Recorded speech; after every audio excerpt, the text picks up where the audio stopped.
Je donne maintenant la parole à son Excellence Wunu Maung Lwin, le ministre des Affaires étrangères du Myanmar.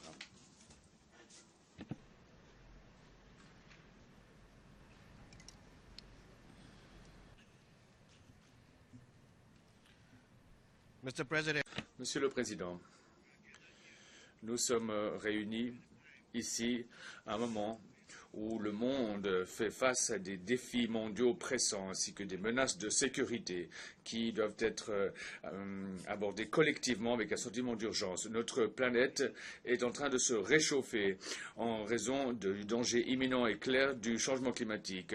Le laid visage du terrorisme réapparaît. Le village mondial est pris par la peur de la propagation de l'épidémie d'Ebola. Les tensions et la méfiance augmentent entre les grandes puissances, ce qui nous rappelle les rivalités de la guerre froide. Le nombre et l'ampleur des conflits régionaux ou locaux croissent dans certaines régions du monde. 1 million de personnes se trouvent encore piégées dans la pauvreté. Le monde que nous voulons est encore un rêve éloigné. Le changement climatique n'est plus une question pour laquelle il y a différents arguments scientifiques. Il s'agit d'une question de survie qui exige notre action urgente. Un grand nombre de pays en développement dépendent économiquement de l'agriculture et les petits États insulaires vont également subir de plein fouet l'impact.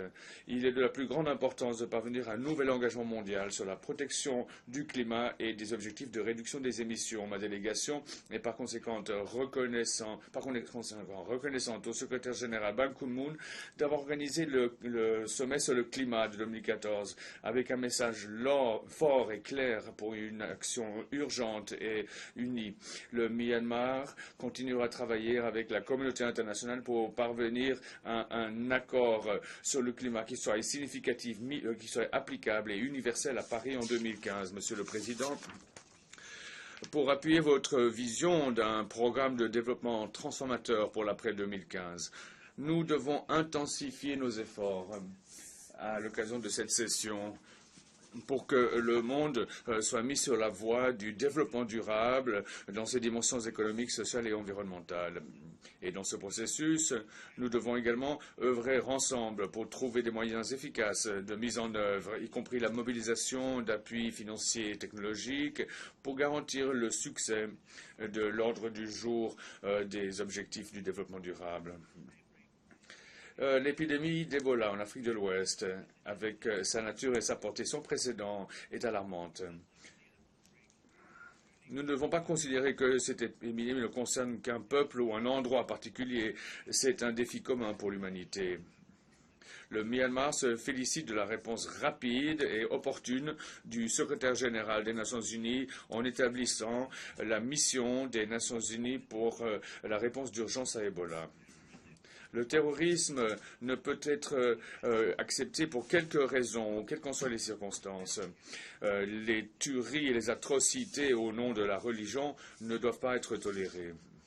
Le Myanmar s'est toujours opposé au terrorisme sous toutes ses formes et manifestations. Nous ne sommes pas indifférents au sort de ceux qui sont les victimes du terrorisme.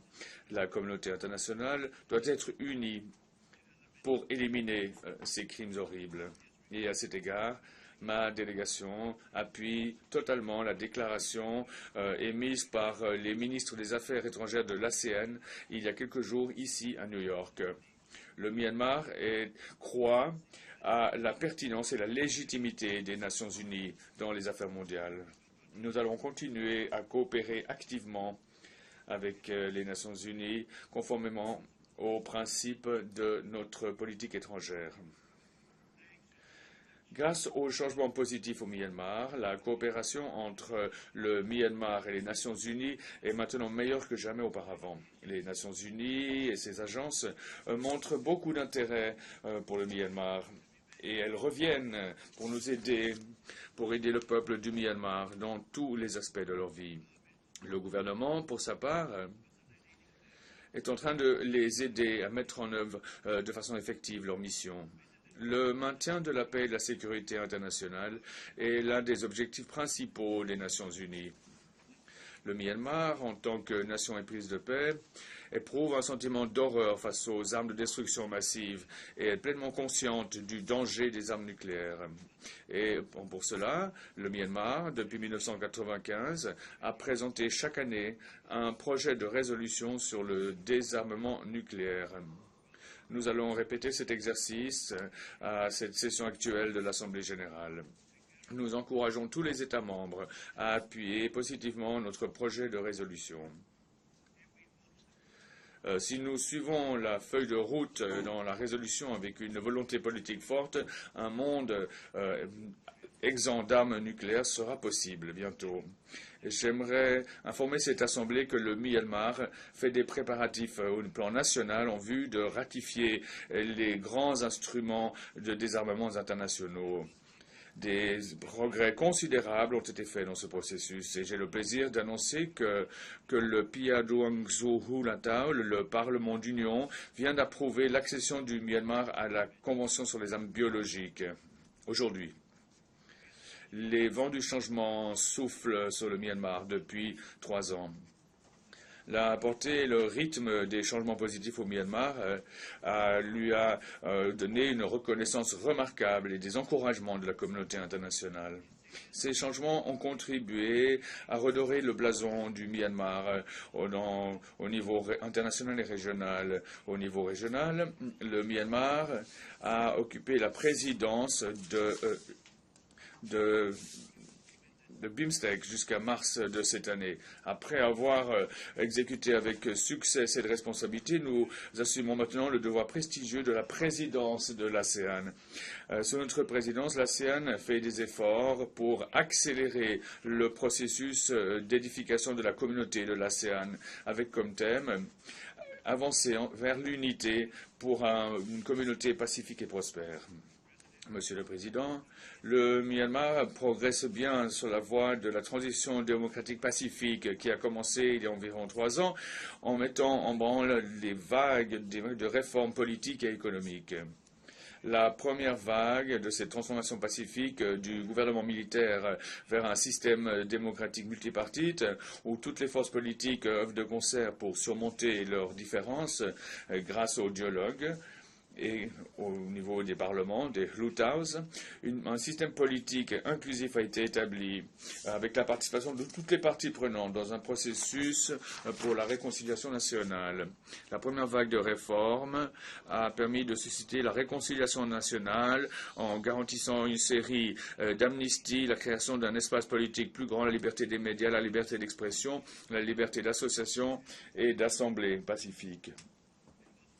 Cette vague a été suivie par la deuxième vague de réformes, ce qui a permis d'engager toute une série de réformes de politique économique, administrative et du secteur privé. Maintenant, la troisième voie de réforme a été lancée. Elle vise à jeter des bases fermes pour un nouvel État démocratique et pour permettre aux personnes de profiter de la réalisation de leurs besoins socio-économiques. Nous sommes déterminés à ce que ces réformes restent sur la bonne voie en garantissant la paix, la stabilité et la réconciliation nationale. Puisque notre démocratie est encore dans son enfance, nous faisons face à une multitude de défis difficiles, comme d'autres pays en transition. Le gouvernement a une longue liste de choses à faire avec des capacités limitées. Nous sommes déterminés à relever ces défis. Et nous sommes convaincus que nous réaliserons nos objectifs. Nous avons besoin d'une compréhension et de l'appui constant de la communauté internationale dans ces efforts pour notre développement économique et pour le renforcement des capacités, pour jeter des bases solides pour une société démocratique. L'une des questions qui attire beaucoup d'attention nationale et internationale, c'est le processus d'amendement de la constitution actuelle du Myanmar. Et à cet égard, le PIADONGSOHULATAO, le Parlement d'Union, a établi un comité conjoint d'examen des amendements de la Constitution en juillet de l'année dernière. Après avoir demandé des suggestions et des recommandations du public et des partis politiques, ce comité Un comité de mise en œuvre des amendements constitutionnels a été créé pour examiner la question des amendements à la Constitution basés sur les suggestions reçues. Pour traduire les valeurs démocratiques dans la pratique, le gouvernement met beaucoup plus l'accent et prend en compte davantage les aspirations de l'ensemble de notre peuple. Et par conséquent, nous sommes en train de jeter les bases pour mener avec succès des élections indépendantes, libres et régulières dans le cadre juridique sans compromettre la souveraineté nationale. Et à cet égard, le Myanmar a récemment reçu la visite d'une mission d'évaluation des besoins des Nations Unies. Tous les partis politiques existants devraient participer à ces élections.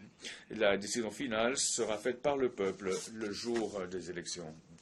La paix et la stabilité est une condition préalable pour la stabilité politique et pour le développement socio-économique du pays. Renforcer la réconciliation nationale fait partie intégrante du processus de réforme. Nous travaillons ensemble avec tous les groupes ethniques en bonne foi pour parvenir à un accord de cessez-le-feu à l'échelle de la nation. Jusqu'à présent, nous sommes déjà parvenus à un accord avec 14 sur les 16 groupes. Nous travaillons maintenant sur un projet de cadre pour le dialogue politique qui ouvrira la voie pour mettre un fin au conflit qui a duré 6 décennies. Le gouvernement est sérieux dans son engagement quant au succès du processus de paix. Il est prêt à discuter de toutes les questions, à l'exception de celles qui pourraient saper l'unité et la souveraineté de l'État. Ce dialogue politique sera également un forum historique pour la discussion de toutes les questions qui préoccupent notre relation. Nous sommes confiants que nous nous rapprochons de la réalisation d'une paix durable et globale. Il y a eu des progrès constants dans la promotion et la protection des droits de l'homme dans mon pays.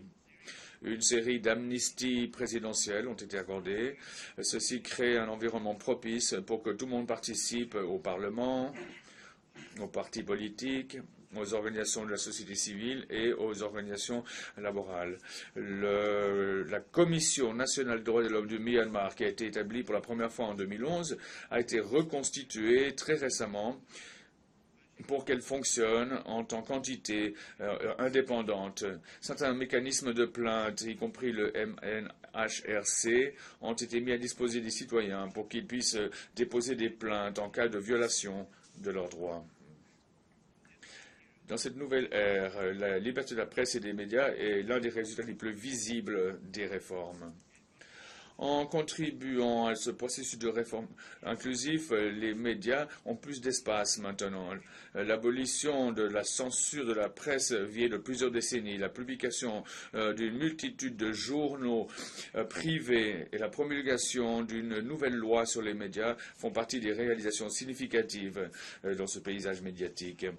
Le Myanmar lutte maintenant contre la traite des êtres humains en évitant la violence sexiste et en protégeant nos enfants avec une grande détermination.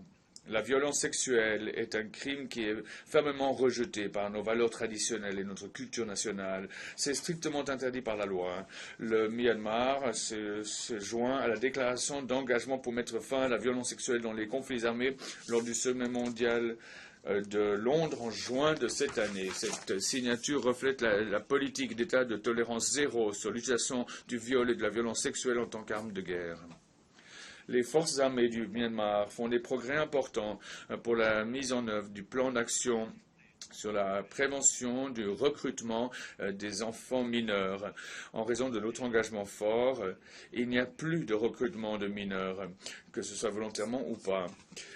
Toutes les préoccupations majeures concernant les droits de l'homme ont été abordées dans une grande mesure dans ce nouveau Myanmar. Nous sommes maintenant arrivés au milieu de cette échelle en termes de droits de l'homme. Ce progrès contribue à la meilleure jouissance des droits de l'homme et des libertés fondamentales par le peuple du Myanmar. Et par conséquent, nous sommes maintenant pleinement convaincus que le Myanmar ne devrait plus figurer à l'ordre du jour du Conseil des droits de l'homme et de la 3e commission de l'Assemblée générale.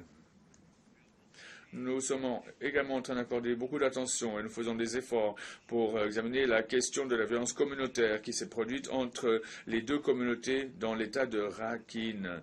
L'histoire, la diversité, la complexité de la question doivent être pleinement comprises avant de tirer des conclusions hâtives. La situation ne doit pas être examinée de façon superficielle. La communauté internationale devrait contribuer de façon pragmatique et de façon objective pour trouver une solution durable. En prenant en compte les causes profondes, nous œuvrons pour la paix, la stabilité, l'harmonie et le développement de tous les peuples de l'État de Rakhine. Et un plan d'action est en train d'être finalisé, sera bientôt lancé. Une fois en place, il sera mis en œuvre de façon systématique et opportune. Je saisis cette occasion pour remercier tous les partenaires internationaux qui ont contribué à nos efforts pour prendre en compte les besoins actuels des personnes touchées. Puisque le développement est l'un des défis principaux pour l'État de Rakhine, j'aimerais également inviter la communauté internationale, et en particulier les Nations Unies, à fournir une assistance pour le développement qui est si nécessaire sur place. Le gouvernement du Myanmar s'est concentré sur la réduction de la pauvreté et le développement rural en vue d'élever le niveau de vie des populations urbaines et rurales. Nous nous efforçons de réaliser les changements structurels d'une économie basée sur l'agriculture à une économie industrielle. Alors que ces efforts sont de plus en plus visibles, nous avons pu parvenir à une croissance économique stable. Nous sommes parvenus à un taux de croissance du PIB de 5,6%, 7,3% et 8,7% ces 3 dernières années. Cette tendance positive en termes de croissance économique et nos progrès généraux dans notre processus de réforme nous ont permis de prendre des décisions importantes. Saisissant cette occasion, j'aimerais annoncer que le Myanmar est pleinement déterminé et a lancé un processus interne pour sortir de la catégorie des pays les moins avancés. Et à cet égard, le président U Thein Sein a eu des communications avec le secrétaire général Ban Ki-moon exprimant notre intention, notre détermination de pouvoir sortir de cette catégorie des PMA. Un comité national de haut niveau et des sous-comités coordonnent activement les mesures nationales, y compris une stratégie de transition pour notre sortie de la catégorie. Nous travaillons étroitement avec les agences pertinentes de l'ONU pour l'assistance technique nécessaire. Monsieur le Président, le Myanmar a fait des progrès remarquables au cours des 3 années et demie depuis qu'il a commencé des réformes de grande ampleur dans sa transition vers la démocratie. Le succès du Myanmar dans la transformation pacifique a même été loué en tant que modèle dans le monde d'aujourd'hui. Malgré ces réalisations, il reste encore de nombreux défis et écueils sur notre voie vers la démocratie et le développement. Nous sommes pleinement conscients de ces grands défis et nous n'allons pas être complaisants. Nous sommes déterminés à poursuivre nos efforts inlassables de réforme et pour bâtir un État démocratique. Le Myanmar change et il change dans la bonne direction.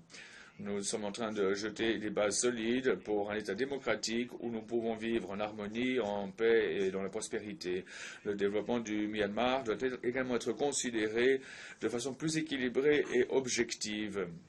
C'est la responsabilité principale du peuple du Myanmar que de réaliser ses aspirations de longue date pour la démocratie, la paix et la prospérité. Et l'appui continu et la compréhension de la communauté internationale contribueront de façon positive au processus de réforme du Myanmar. Rome n'a pas été bâtie en un seul jour. Merci.